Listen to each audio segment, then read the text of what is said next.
And Nayang and Jungwon, are you ready?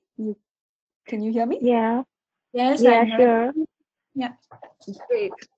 So the recording has started. We are going to get started as well, and we will, we'll just continue and folks will keep joining. I will let you know if there are any questions that need to be asking. Otherwise, I'll just be quiet. So yeah, everyone, welcome to this Inroads webinar.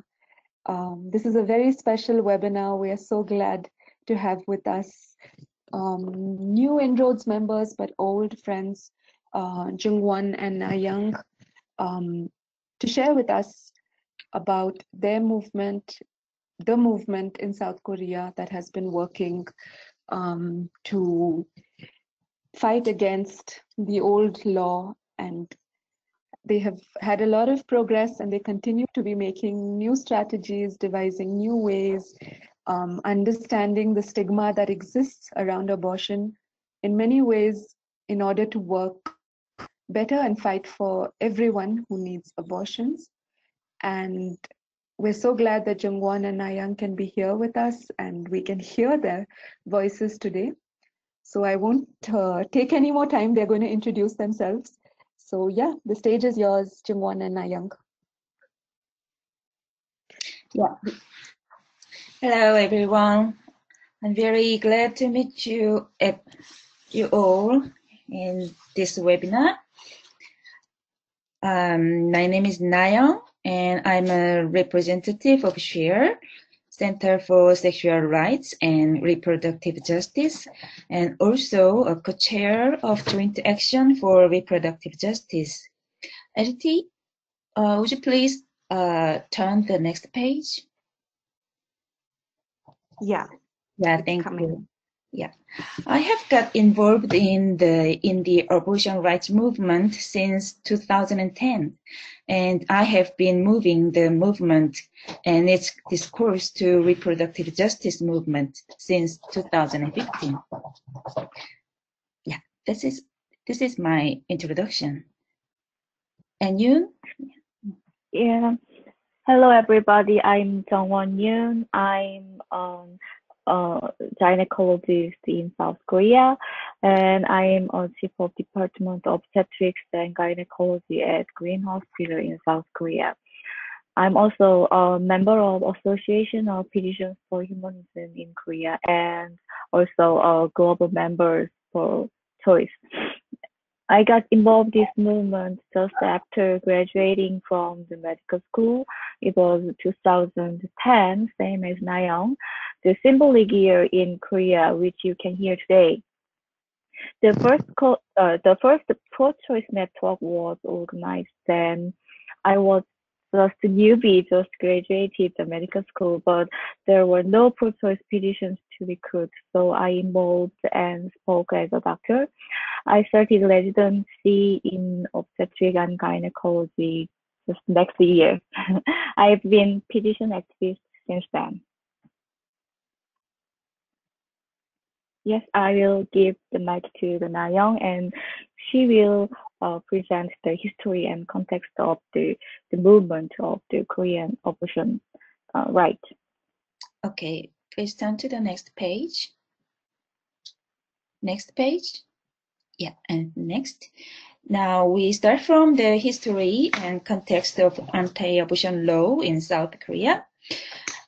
Anti-abortion law of South Korea was made during the Japanese occupation after independence and the Korean War. When the first assembly made criminal law in 1953, they decided to keep the punishment clauses on abortion made by the Japanese government. According to this law, women who get an abortion can spend up to a year in prison or be fined up to 2 million won. It's about $1,850. Vivi, could you click? Yeah, would you please click that? Yeah. And next page. Next page. Yeah. And Doctors, midwives, and any healthcare workers who provide abortions can face up to 2 years in prison. Yeah, next page. However, in the 1970s, the dictatorial government drove national family planning policy with an economic development plan, and the government enacted the Mother and Child Health Law to support the population control plan succeed. This law defines 5 exceptions of illegal abortion. The grounds are eugenic disease of parents or disability of parents, pregnancy by rape or incest, and critical health problems by pregnancy. Also, this law requires the consent of male spouses, even on these grounds. Next. In fact, the family planning policy was in line with the purpose of actively intervening in population control in order to prevent communism in the Third World. Korean government could get a huge amount of international aid by the family planning policy. And it was very useful, not only to drive population control, but also to achieve a goal of an economic development plan. During this period, the infertile couple was given the priority of home loans. In addition, the poor were given sterilization free and subsidized in cash. If a man chooses infertility, he could be given the privilege of exception from reserve training. So 70% of men underwent sterilization operation at civil defense training. Nevertheless, infertility projects were mainly focused on women, so that the number of women who have chosen infertility far exceeds that of men.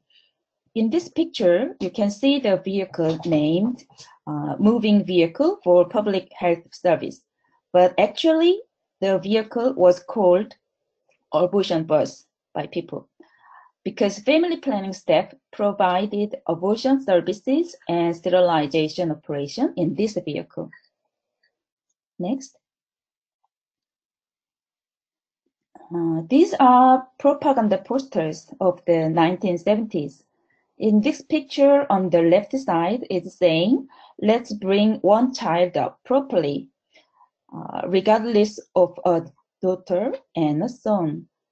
That's the way to achieve 1,000 USD of national income by 1981. And in the picture on the right side is saying, 2 children are also too many. See their faces and fingers. A girl and a boy are hating each other. Next. Meanwhile, many women with a disability and who have transmittable disease were forced to have an abortion.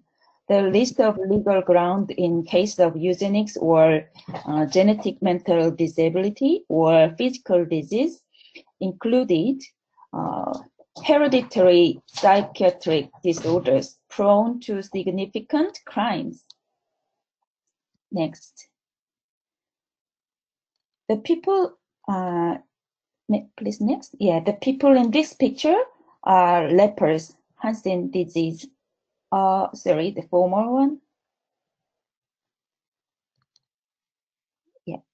Korean government forcibly sterilized them in an island, which was an isolated leper camp. The children who were born in this island could meet their mother living an interval of 100 meters only once a month. Vagrants were also targets of compulsory sterilization. Next. Abortion issues dealt as just individual matters in the circumstances of ignoring social, economical, and sexual inequalities of this society.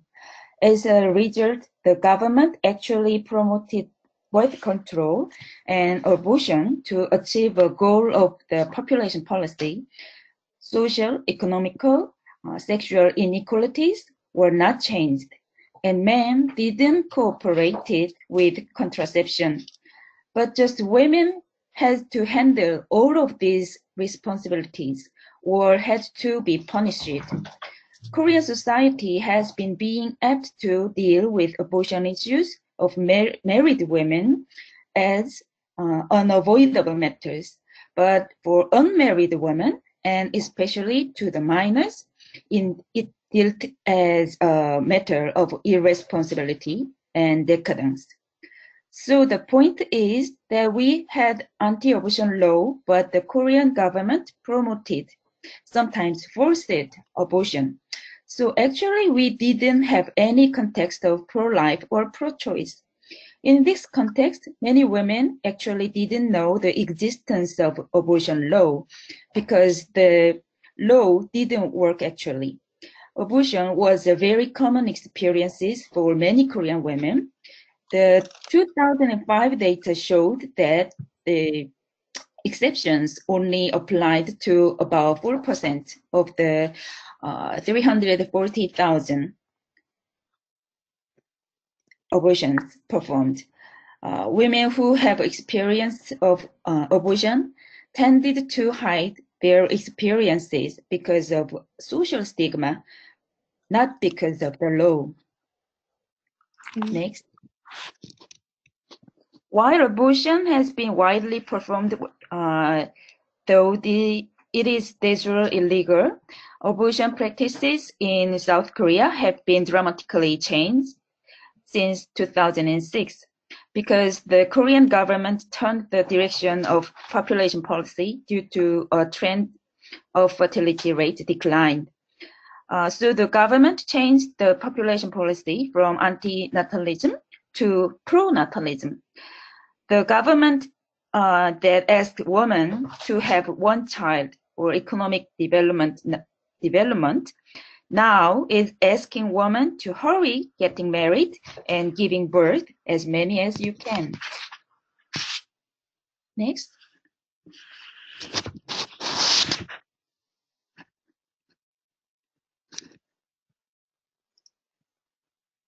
Yes, please click one more time. And in 2009, the pro-life doctors organization appeared. They encouraged people to report illegal abortion cases. Several months later, they sued 3 doctors and hospitals for performing an illegal abortion. It was very effective to make doctors refuse abortion services for fear of punishment. Most of the doctors refused abortion services. And as a result of encouraging pro-life doctors, many women were sued by their partner or husband because the mother and child health law asked for her husband's permission. It makes the law relatively easy for spiteful husbands to abuse. During this period, women went abroad for an abortion and the cost increased very highly. Furthermore, the black market and broker of abortion pill appeared. Next. Next.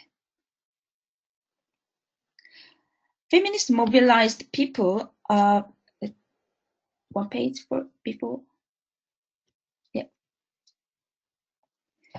Feminists mobilized people for the first time to raise problems of anti-abortion law.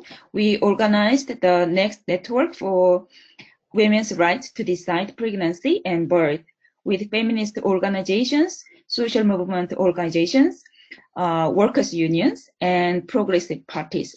This organization endeavored to support women who accused by the law and mobilized people to speak out against it. But its requests were passive to repeal the law. So its messages were just staying on passive requests, such as opposition to punishment. In 2012, the Constitutional Court reviewed the punishment clauses in the criminal code for the first time, and they decided the law is constitutional.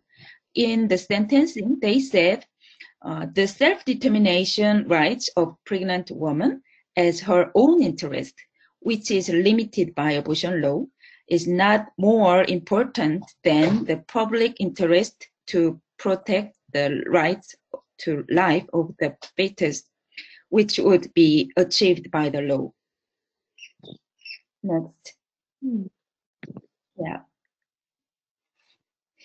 But unfortunately, in November of the same year, an 18-year-old woman died during an abortion procedure.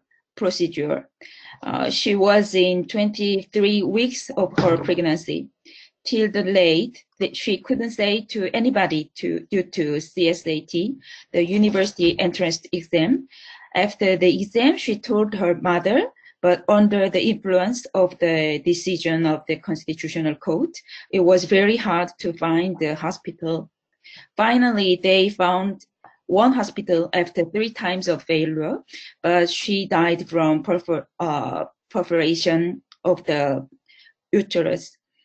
When they came to the hospital, the doctor asked them about $5,400 for the surgery. This case became an important opportunity for Korean feminists to recognize the limitations of the composition of pro-life versus pro-choice. What was life and what was the choice for this young woman? Okay. Next. And 4 years later, we met the second chance. Next page, yeah. On September 22, 2006, the Korean Ministry of Health and Welfare announced an amendment that would double jeopardize doctors who aided in ending a pregnancy by listing surgical abortions as an unethical medical practice. Doctors announced to refuse to carry out all kinds of terminations in protest. So in October, Korean feminists mobilized organizations again and held a press conference condemning the ministry and government, also doctors. Next. The main slogans of this press conference were the real problem is the criminalization of abortion. If abortion is a crime, the criminal is the state. We said the main culprit is the state and society that have promoted abortion, not women. This country promoted abortion for the population policy, and government pushes people who have disabilities or disease to have an abortion. So Korean governments have neglected both women and life in the inequality and injustice of this society. We urged the government to repeal the anti-abortion law and to ensure the reproductive rights for everyone to practice their own sexuality and motherhood, regardless of marital status, sexual orientation, disabilities, illness, or economic differences. Next page. Following the press conference, several rallies that challenged the criminalization of abortion occurred around the country, and many of them were mobilized by social media. Korean feminists were encouraged by the black protest staged by Polish feminists. So when we held our first rally, after the pre-announcement of the revised regulation of the Medical Act, we named it Black Protest Korea. After then, Koreans impeached former president by 23 times of massive national rally. And after the new president elected, more than 235,000 people signed a Blue House petition calling the repeal of the Anti-Abortion Act and the legalization of mifepristone. Next page. Passing through these moments, we thought that we need to turn over the paradigm of this movement.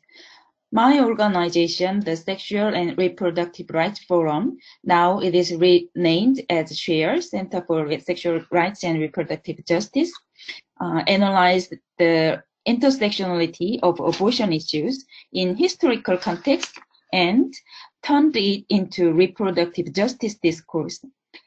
Through this process, we could suggest new discourses and paradigms not only for decriminalization of abortion, but for the reproductive justice movement.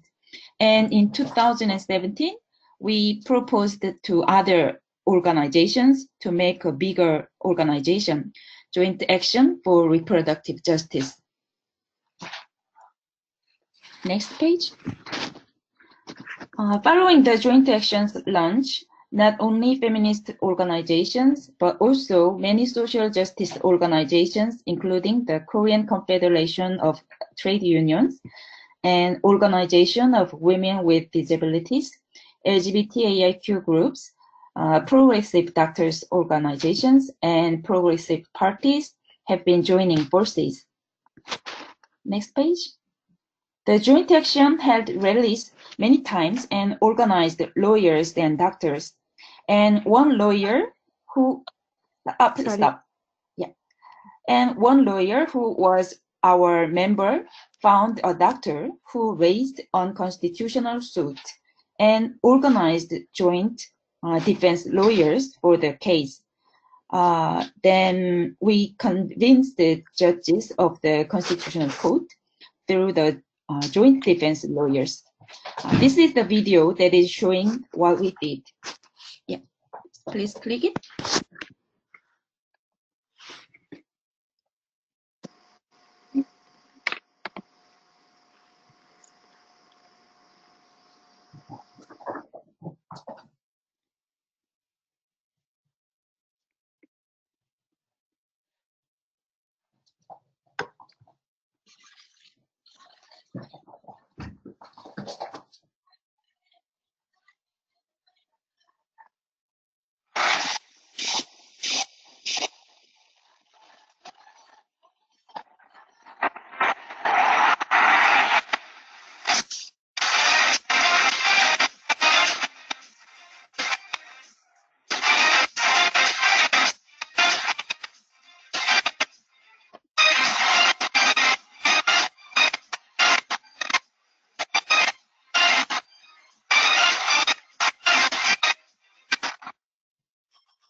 Yes.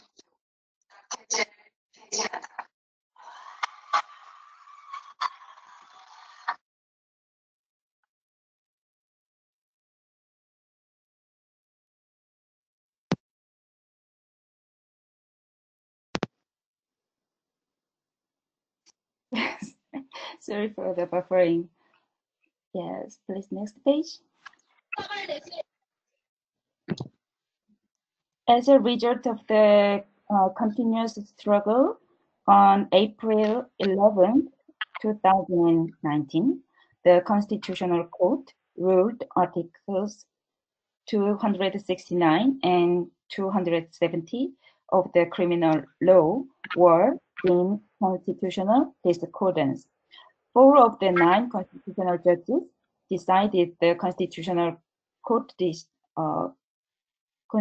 discordance, and 3 judges the 2 articles unconstitutional. Only 2 judges insisted the article are constitutional. So according to this decision, the legislature has until December 2020 to pass a new law. And I pass the mic to someone.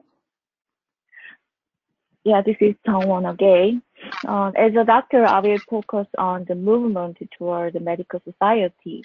As you can see, the history has personal was key player of the population policy during 1960s to 1980s.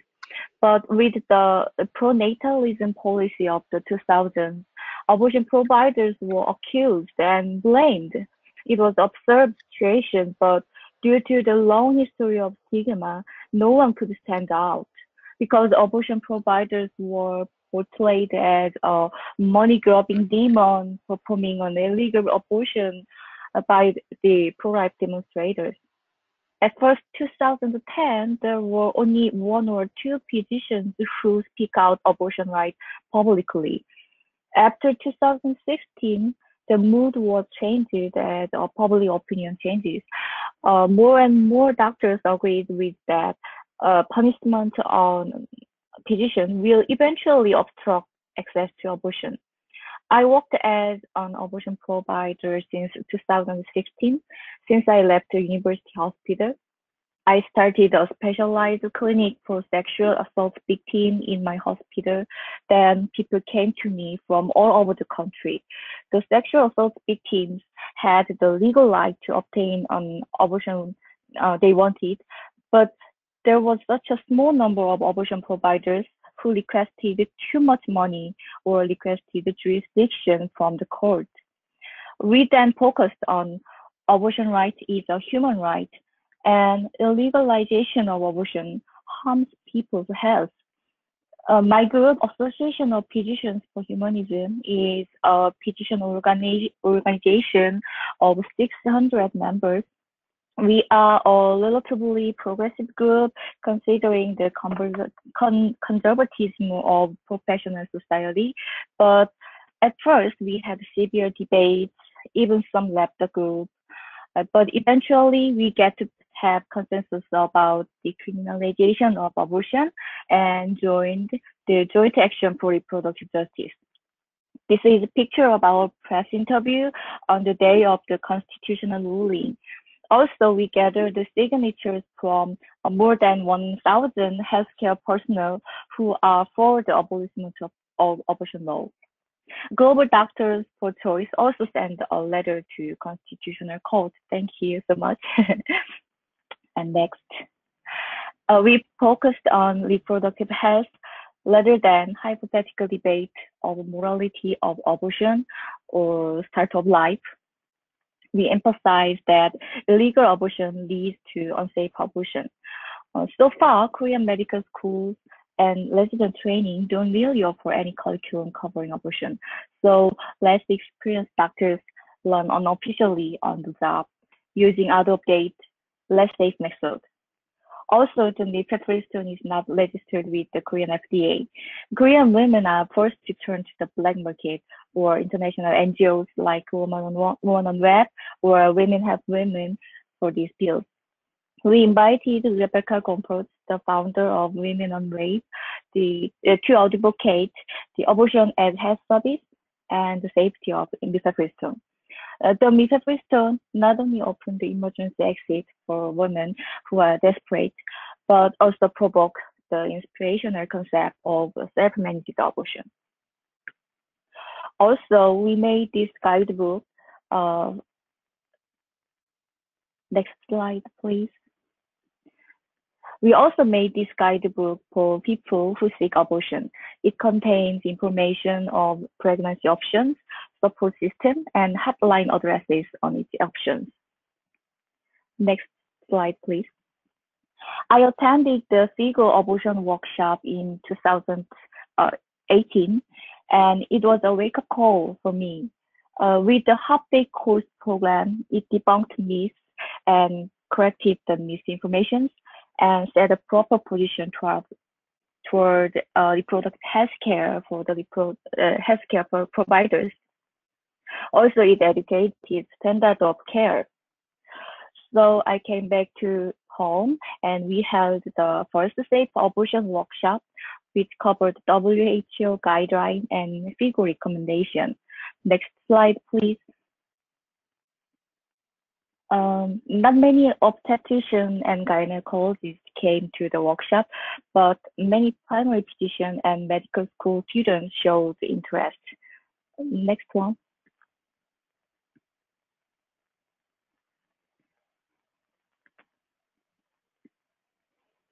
Now we are gonna take a time for the stigma. The way abortion is presented in the media can have a major influence on people's thinking. As you know, when covering this issue, media still using inaccurate, even falsified images of big bellies in late pregnancy and images that make a fetus or embryo look like a fully formed baby, and images of agonizing, grieving women. These thumbnail images are all collected between 2016 to 2018. We complained to the journalists, desk of a newspaper, portal websites, and made campaigns to guiding writers, editors, and journalists to remove them and use neutral and non-judging one. The next one is a clip from the most popular Korean soap opera in 2018. Once the male lead role noticed his wife considering the abortion, he threatened her that he can sue her because it's crime, so that she needs to keep the baby and their marriage. After this episode aired, outraged viewers criticized the TV station, and many articles reviewed this one went viral. Especially women were pissed because so many women actually have been threatened during their breakup or divorce processes. So many rapes and abuse cases reported are linked to the blackmailing with abortion history. We advocated that the media shouldn't be the bad president nor stigma producer. Also, there are certain stereotypes and stigmas for single, naughty, selfish women. With the pronatalism policy during the 2000s, the government blamed unmarried women for the responsibility of the low birth rate. Abortion, therefore, is foremost taboo because our society has strict views on women's sexuality. In such circumstances, a single woman started to go out to public spaces and speak out their experiences and opinions. They refused to consider themselves as incubators or tools for population policy. And we collected as many stories from women of all ages, marital status, classes, occupations, and published and shared it to the media, politicians, researchers, judges, and to the government. I'm sure that it has been effective to declare abortion is commonplace and should be guilt-free. When we reveal the social conditions women have faced during their decision-making process, like poverty, lack of sex education, stigma for single mother, etc. It became the matter of social injustice and governmental accountability. We also focused on the neutral terminology to debunk the stigma. Abortion is translated to 낙태 in Korea, which means dropping the baby fetus. Next slide, please. We actually replaced the stigmatized, guilt-bearing, fetus-oriented words into words of woman's point of view. Once one reporter called me and asked, "I heard that you are pro-abortion." I cut the conversation. "No, I'm not a pro-abortion. I'm pro-health. I'm against the punishment of abortion. I stand for safe abortion." It's important to reframe the way we use words in a positive way. Thanks to wonderful resources from IPPF and inroads and iPass, etc., we translated its terminology into neutral and empowering Korean words. Next slide. Also, stigma affects physicians too. This is Blue House petition page. One of gynecologists made this petition just one day after the court ruling that he or she don't want to provide abortion. It says, "The court ruling forced me to do abortion. Then should I quit my career?" He or she requested the right to refuse the abortion services in the name of conscientious objection. During these 10 years, legal threats and actual blackmail from the patient or patient spouse and fear made providers more intimidated. Next slide, please. The number of abortion providers persistently decreased during these days, which led to now less than 40% of all OBGYN provide abortion services. Most procedures are conducted in the small ambulatory clinics, and so the professor or residents, medical students in the teaching hospital are not exposed to abortion services. And no official educational curriculum or national protocol was developed as of yet. Even dilatation and curettage, which is possibly dangerous and negligent practice, is still a dominant procedure in Korea. Understandably, discrimination, limited career trajectory, these are all burdens to the abortion provider, and this sort of contributed to stigma of the abortion. Lack of training results in harm to patients. Stigma actually affects safe abortion services and access to abortion. So next is our step forward.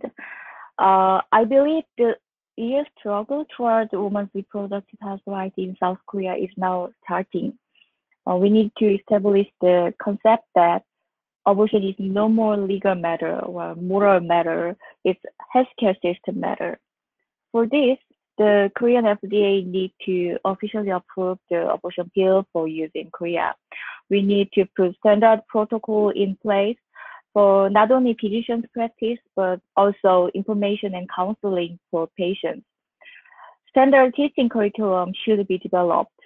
We have to educate young students and young doctors, not only the knowledge of abortion, more importantly, perspective toward abortion, counseling women about pregnancy options, not just the ethic of abortion, of which most of current lectures covers. All of these are recommended in the WHO guidelines regarding safe abortion, which need to be translated and adapted for Korea. To do this, we need to organize provider and achieve academic leadership.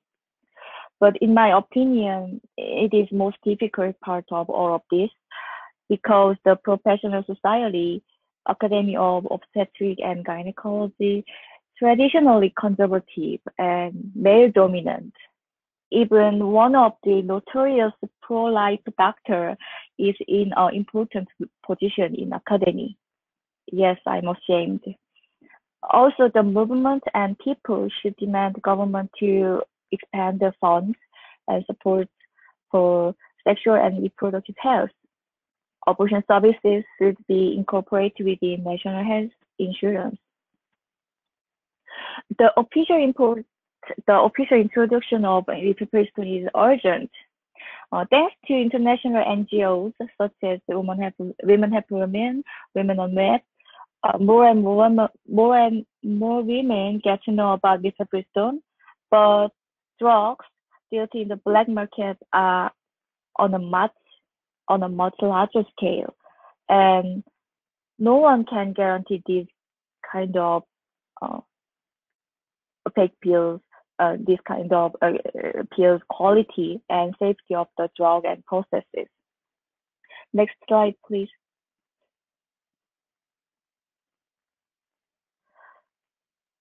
Yeah, this is the checking message with the dealer of the mifepristone, the black market dealer.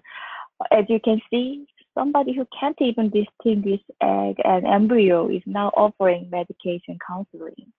So the official introduction of mifepristone is urgent. Next. Also, it's not just abortion matter, it's reproductive health matter. All funds for women's health now is focused on infertility and cancer. Ironically, Korea, who had the most strict abortion law in OECD countries, funded almost nothing on contraception. We have a universal national health insurance system, which covers about 65% of all medical expenses, except cosmetic surgery or aesthetics, etc. But all contraceptive methods are not covered by national insurance. We are now raising this issue too. And Nayoung, please.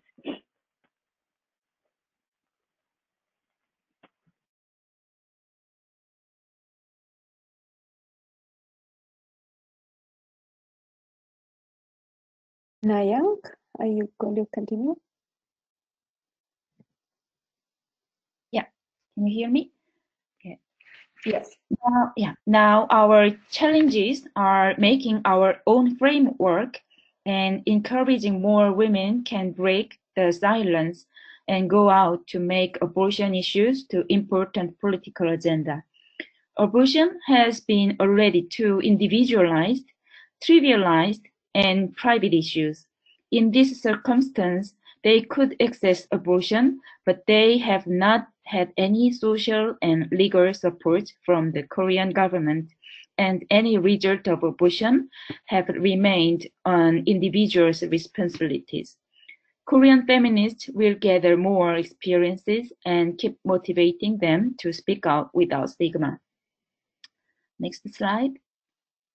Women who were forced to abort or who have no choice whether they keep the pregnancy or not due to their social status, such as teenagers. Next slide. Migrant women. Next slide. Next. Women with disabilities also couldn't raise any public voices. And between women who is living in Seoul and in other local regions have a gap to recognize this issue. If you live in a rural area and you are underage, it's hard for you to find a doctor that is willing to perform the operation. Women in rural areas are likely charged more for illegal abortions. Next slide. Joint action is to keep pushing the complete decriminalization of abortion and keep demanding policies to ensure reproductive rights by the public healthcare system. Not only decriminalization of abortion, but also deleting grounds restricting abortion procedures, and reinforce the integrated reproduction system are our ultimate goals. This is the last slide of our presentation. Thank you for hearing, everyone. Thank you so much, Young and Jungwon. That was so detailed and also um, helped us think and understand stigma in many, many ways. The thoroughness with which you all have been working first against the law and now to think of what other steps ahead as well, and looking at the flaws that exist in laws as well. So I am so thankful to both of you. Thank you. You did such a great presentation. And we have so many people who Thank were so you. attentively listening. We could see there were not many. Everyone was very attentively Oh, listening. I want yeah. to welcome anyone who's in the listening group to take the mic and speak to Nayang and Jungwon with questions or with comments. We have around half an hour, 20 minutes for that. So it would be so great to hear some more voices because Nayang and Jungwon have spoken and shared a lot, but I'm sure part of this gathering is to hear each other's voices and, share from our context. So anyone who wishes to share, you could raise your hand or you could just unmute yourself and take the mic.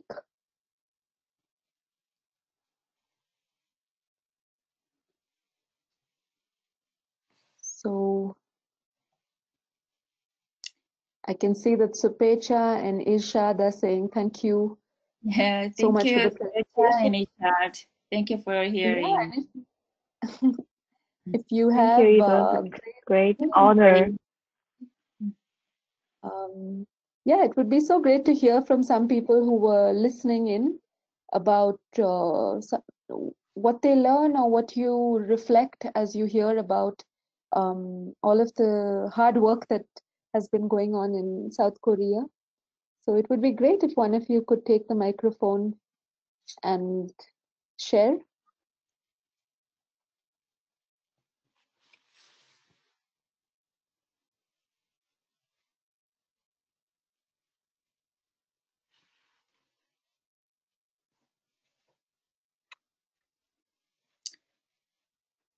Is there anyone? Any brave one? Okay, Omodele, you're self-muted, so you can take the mic. All right. Hello. Hello, I'm Omodele. Hey, I Omodele, would, we can hear you. okay, I would want to ask Nayon and Jung. Sorry if I didn't pronounce the name properly. I'm from Nigeria. Like, sorry if I didn't pronounce the names properly. So I want to ask you how you've been working with activists and feminists who are not in the health sector to be able to promote abortion rights in your country, how you've been working with organizations, feminist organizations that are not in the health sector to work on abortion rights in your country. Did you get my message? Yeah, you asked how could we make a joint organization and joint movement with other Yeah. organizations. How you Actually, work in your country with other organizations who are not in the health sector, like feminist groups, to yes. promote abortion rights in your country. Mm. How do you work with them? How have you been promoting abortion rights among feminist group in your country? Actually, when the abortion issue raised for the first time in 2010, we already organized many other organizations with like trade unions or progressive parties. At the time, they had interest in their own opinion in their areas of their movement. For example, for the trade unions, they had interest related to workers' conditions, especially women workers' conditions. For example, in Korea, women who have experience of termination in legal grounds, they can have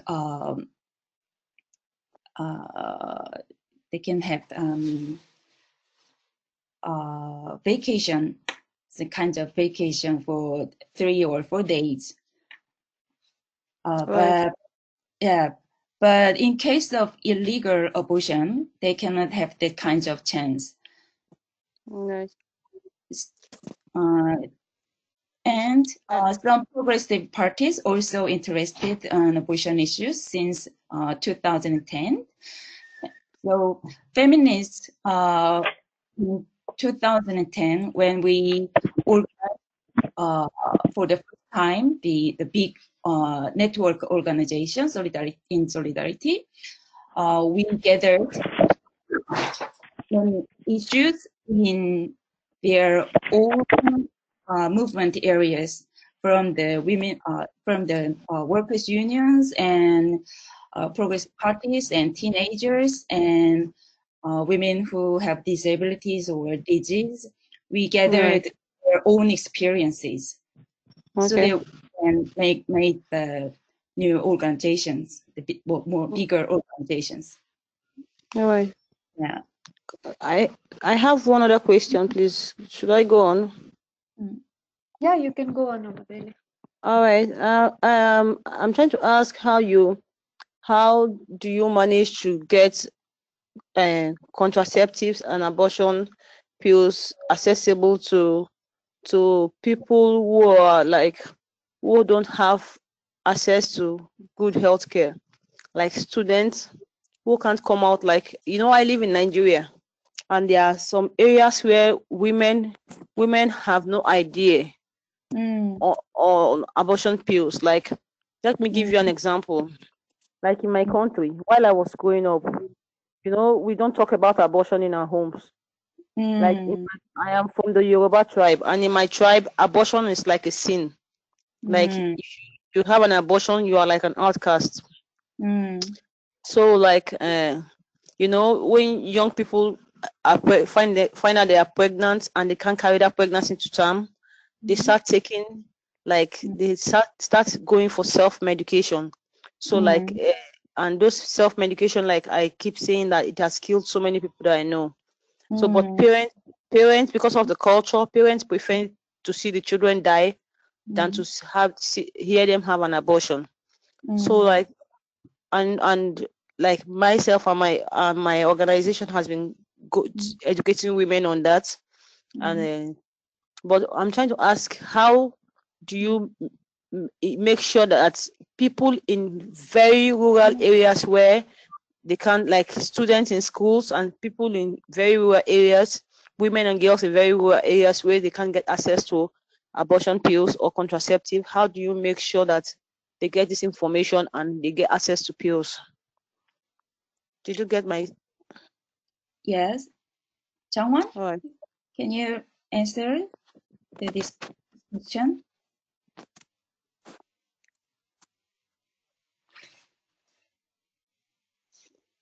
Jungwon?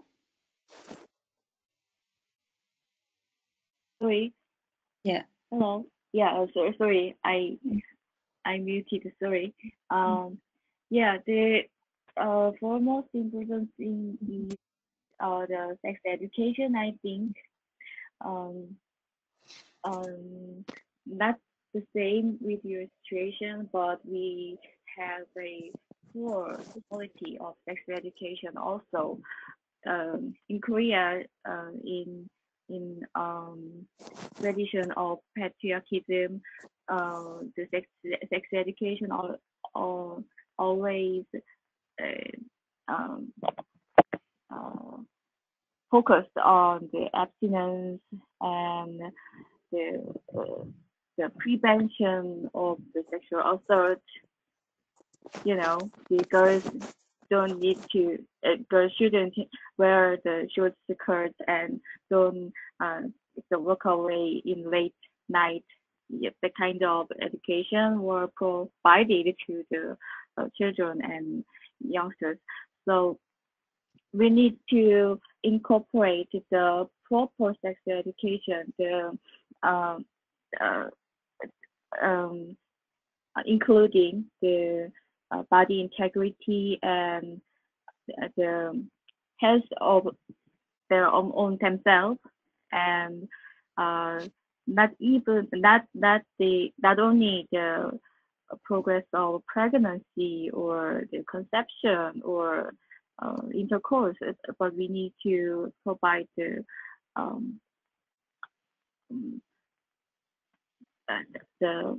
comprehensive sexual education, including contraception and even abortion. So we also we also reached to the teachers union to collaborate with this, and but it's a long way to get to the goal. So the leadership, the political leadership, and the governmental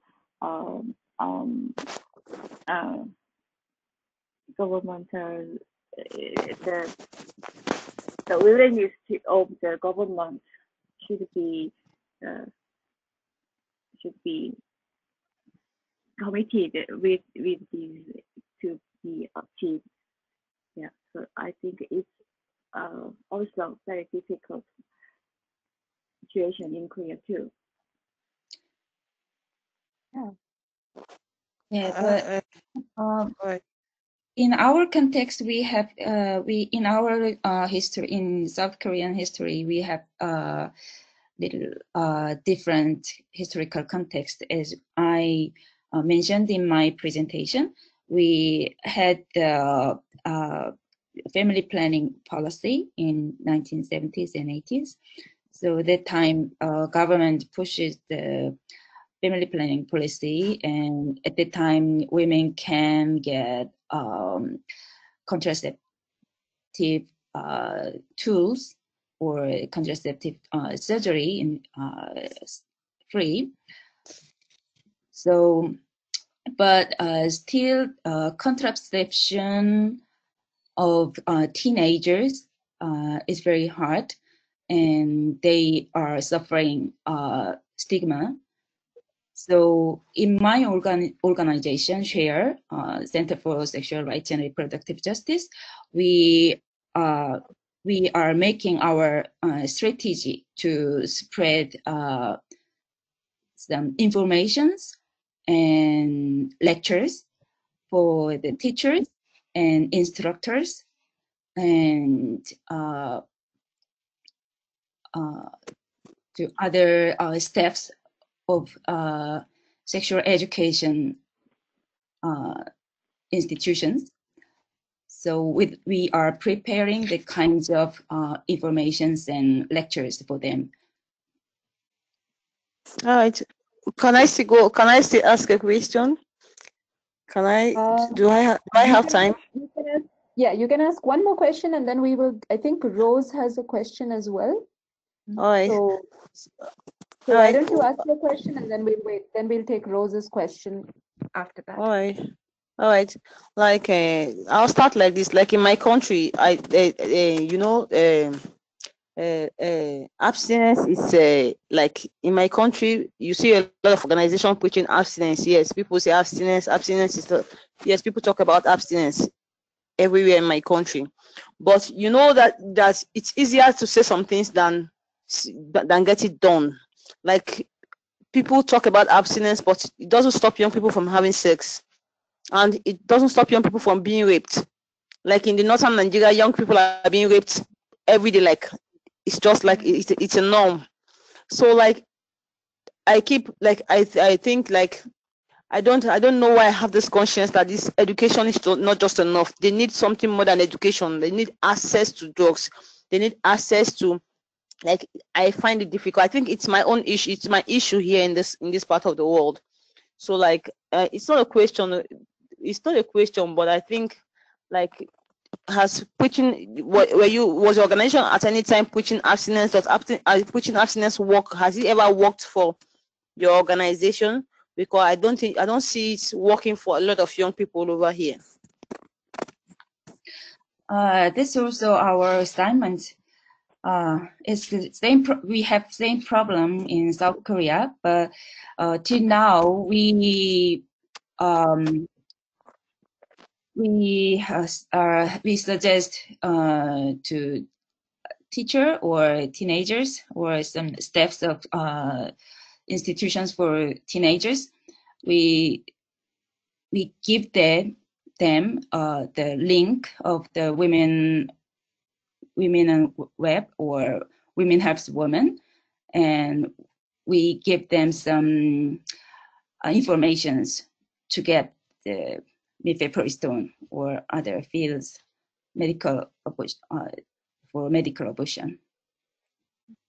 All right, thank you. It's also our problem now. So we are preparing to get the mifepristone legally All right. in 3 years. Yeah. All right, thank you. The joint action actually has outreached to the the hotlines for sexual assault victims and sexual rape survivors group and the teachers group. And we are kind of joint association, so we can share that kind of the agenda within each other. Yeah. So we can share the information about the hotline to the abortion seeker, and we can educate the hotline staff about the mifepristone or women help women, that kind of intersexual, that kind of communication will improve the knowledge of the knowledge of the entire group members. I think. Okay, thank you so much, Omodele, and thanks for that. Those reflections, comparisons. I think that Rose, you have a question. You've shared it in the chat, but why don't you take the mic and ask the question directly?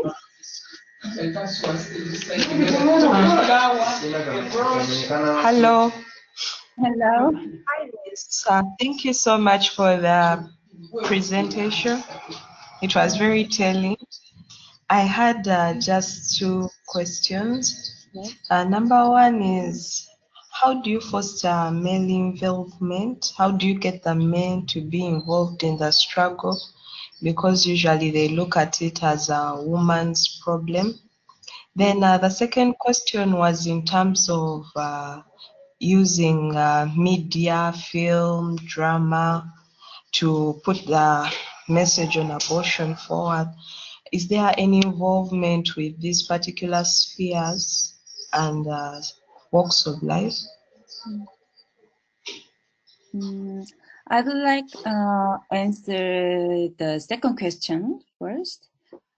Actually, till 2010, we didn't have any media strategies. But after 2012, after the Constitutional Court ruling, some documentary directors had interest about on this issue. So one of the documentary director made a film.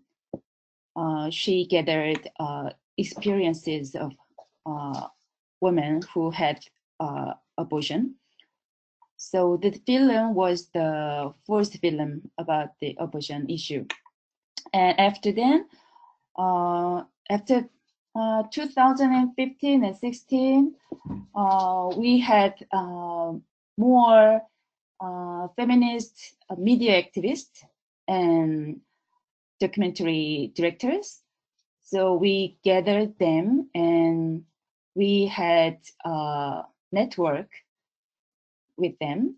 So they made many media content for YouTube, and they made some short film, the short documentary film, and we made a media list for the broadcast and radio, TV show or television reporters, something like that. We gathered the informations of the reporters, and we made the mailing list, and we sent them our strategies and our statement and our next plan, something like that. And about the first question, actually, we also have rare men activists on this issue. But after we made joint action for reproductive justice, because we made this movement to reproductive justice movement, so since that time, other social movement organizations had interest to the abortion issues. So some men activists in that kinds of social movement organizations, they spoke out their opinion to support decriminalization of abortion. So since then, some men activists had joined in our press conference or our rallies and other activism. And also some queer activists, they also have interest this abortion issue. So they have been joining their forces in this movement. Yeah, this is my answer. Let me add some a little more. As a matter of media strategy, I think we don't have any guideline for press. But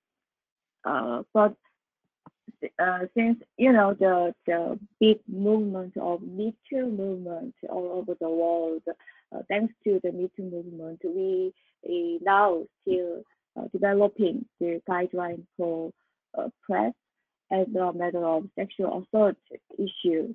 How the press should describe the sexual assault and keep the privacy of the victims. The kind of guideline is now developing and made. So we are hoping that we can make that kind of media guideline for the press in a matter of abortion issue. So we have to we have to develop and we need to, yeah.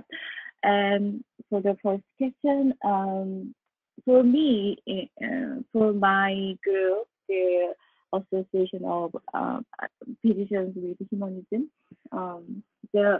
we have 600 members, and most of them are male. It's male dominant, but there is relatively progress group, which have the main theme of our group is the healthcare, the anti-privatization for the healthcare, or the mental and physical health of the people, the equality of healthcare, the kind of issues we dealing. So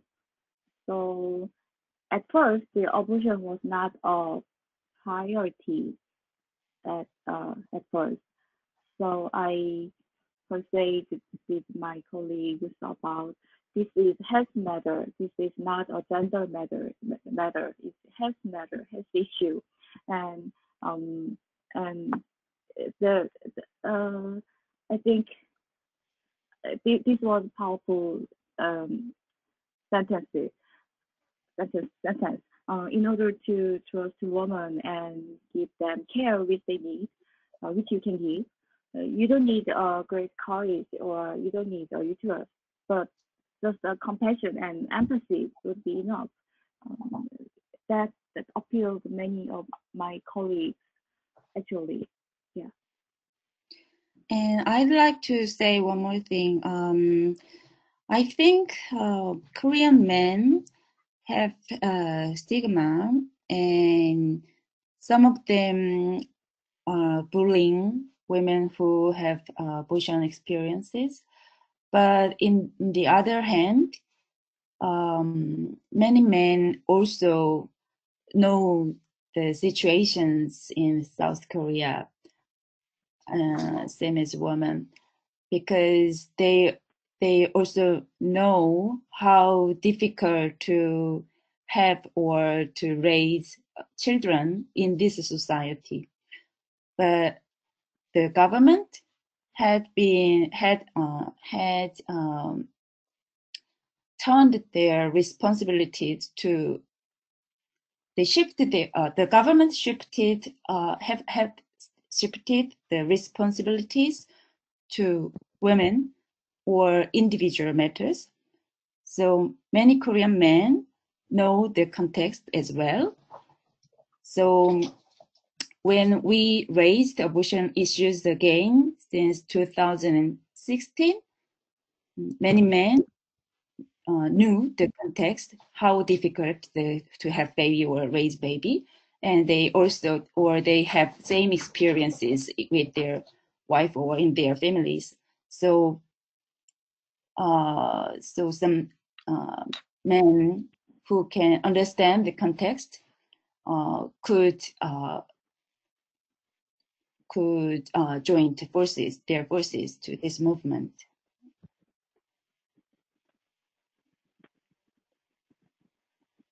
Okay. But most of them were over 40 or 50 years old men, not 20 years old men. Yeah. Mm. So I want to thank Jungwon and Young from the bottom of our Inroads family hearts for sharing so much today and for creating connections across places today. It's been a really interesting discussion and we've learned a lot. So I want to thank you all so much for making the time and being here with us today and putting all this hard work, not just into the work you do, but also into this presentation for us today. For members who are here today, I'm sure you're feeling so grateful and everyone has been saying thank you. And I want to invite everyone to our next webinar, which is in 2 weeks from now, which is by Socorristas in Red from Argentina and Women Help Women, who will be sharing their book on medical abortions in the second trimester. So do come, you can register on our website. And we also wanted to share that we are going to have an online inroads workshop for which registration opens on the 28th of October. And it's about building a collective voice around abortion. It's going to be a creative workshop using audio and sound. So thank you so much once again. Thanks for everyone who could be with us. And thank you, Nayang and Jungwon. We will be in touch. Some folks have requested slides, others have requested some information. So I will take your permission. Yeah, sure. Yeah, sure. Yeah. And we'll be sending out an evaluation to everyone to hear more about what you thought, how we can make this better. And it was a very great, intimate little gathering. So thank you so much. And looking forward to hearing more from you, Nayang and Jungwon. Yeah, You... thank you. Yeah, thank you for having me here. Yeah, Thank have you a for very good night.